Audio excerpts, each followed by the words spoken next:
How to create an account in TradingView. Now, in order to create an account in TradingView, just simply open the browser that you use, and in there just simply search for TradingView. Then open the website of tradingview.com, and once you open that website, you are going to see this page. From here, you need to tap into this option of Get Started. Just simply tap to that, and once you tap to Get Started, tap to Sign Up button.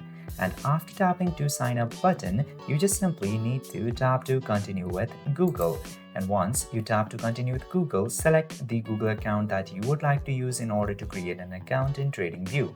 For example, let's select this Google account right here. And after selecting the Google account that you would like to use, tap to continue one more time.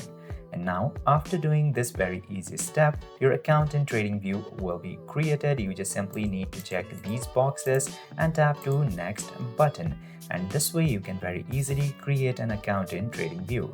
I hope this video was informative. If yes, don't forget to hit that subscribe button.